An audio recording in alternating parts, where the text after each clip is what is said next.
Living Power with Dan Hurst.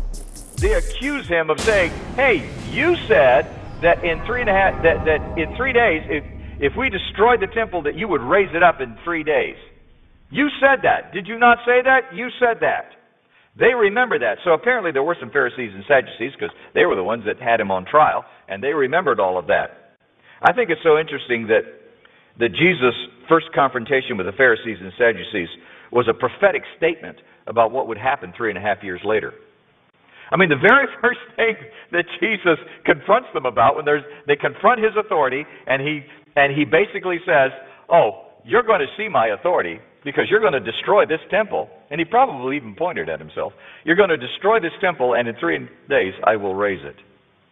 Now, the amazing thing about that statement is that what he was saying was that I know what's going to happen. I am completely familiar with what is going to happen, and he gives them this prophecy. In 3.5 years, you are going to destroy this temple.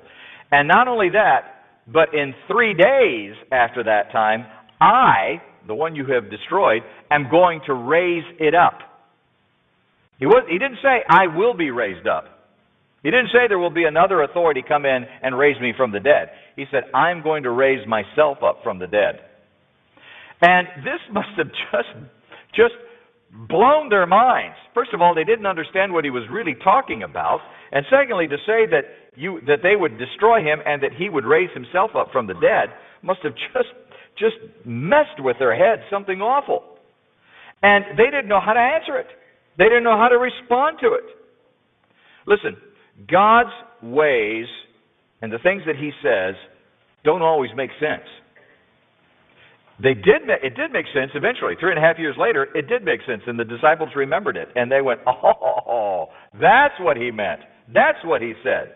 But it didn't make sense to them at the time. The disciples who had started following him, I think about this often. What was going through their minds? The very first, now they see him change the water into wine. They go up to Capernaum. He's so cool. He gets his mom settled. It's all. He's just a good guy, you know. And he comes to Jerusalem, just quietly. He just kind of builds this little whip out of cords, and then just starts wailing. And the disciples had to think to themselves, yeah, I'm just going to kind of stand back here and watch we're just sort of observing. They had no idea what to think about what was going on. They couldn't possibly have had any idea what to think. This must have just been so mind-boggling to them. You come into the temple at Passover and you start running, and they're running.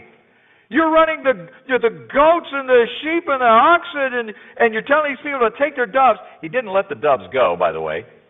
He didn't destroy their income. He just destroyed their way of doing business. You know, it wasn't that he was killing all of the oxen and the goats and everything and letting the doves go. It wasn't that at all. He was just moving them out of the court. This is not where you do this. Get out. This is not the place to do this. And he had this authority, and his disciples had to be thinking, whoa. That's Hebrew for whoa. But then later, 3.5 years later, it made sense. Then it made sense to them, because God's ways and the things that he says don't always make sense to us. Sometimes it takes a little while for it to finally make sense. And in some cases, we won't even know until we get to heaven. May I remind you of Job? See, there are things that God does in our lives that just don't always make sense. We will never completely understand what was going on or what was happening. Because it may not have been about us. It may have been about someone else or something else. And God was just using us in that situation. But I want you to pick up on what we're taught in 1 Corinthians chapter 1, beginning with verse 20. Where is the one who is wise? Where is the scribe? Where is the debater of this age? Has not God made foolish the wisdom of the world? For since in the wisdom of God, the world did not know God through wisdom, it pleased God through the folly of what we preach to save those who believe. For Jews demand signs, And Greeks seek wisdom. That was the philosophy. Greeks were philosophers, and the Jews wanted miracles.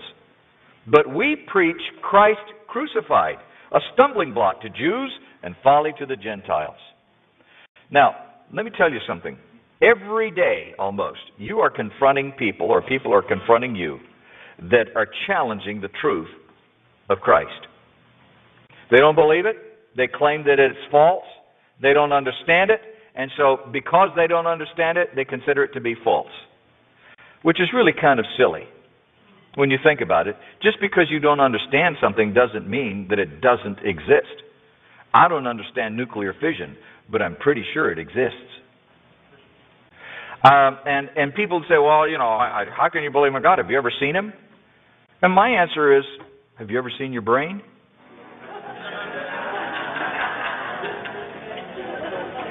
You see, the thing about it is, we are so limited in the way that we think, and we're childish in the way that we think. And we don't get that God's ways and the things that He says don't always make sense. But that doesn't mean they're not valid, and that they're not true, and that they're not real.